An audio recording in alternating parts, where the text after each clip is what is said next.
fíjese que este lunes, ante diputados locales, tocó el turno de comparecer al secretario de Cultura local. Él es Eduardo Vázquez. Durante el evento habló sobre los avances que tuvo en este año de gobierno y, por supuesto, también hizo un llamado para que sean reestructurados los edificios llamados por el sismo. Veamos.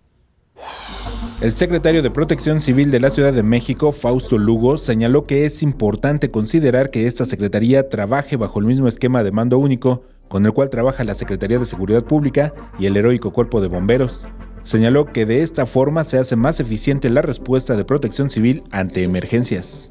No solo para temas de cotidianidad, de emergencias menores, sino obviamente para los temas de emergencias mayores, tener todo el núcleo coordinado y obviamente con el mando suficiente para poder actuar ante una emergencia mayor en la Ciudad de México.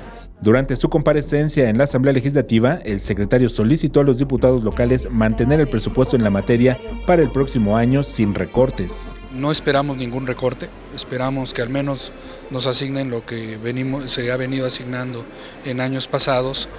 Nosotros esperamos una ampliación, y ya lo mencionamos, la ciudadanía pues ya no está de acuerdo con recortar autoridades que atienden emergencias o los atienden a ellos.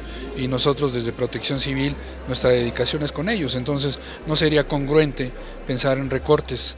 Fausto Lugo se mostró optimista en el tema de la reconstrucción de la Ciudad de México. Pues el señor jefe de gobierno ha planteado en la ley de la reconstrucción, y aquí mismo la Asamblea Legislativa se tiene un estimado de 7 años, pero es muy probable que hay grietas que sean muy sencillas de reparar y que no tomen más allá de 1 mes o 2 meses. El secretario señaló que luego de la experiencia de septiembre pasado se deben fortalecer los protocolos en materia de protección civil. Con imágenes de Sergio Villanueva, Alberto Álvarez Santana, 21 Noticias.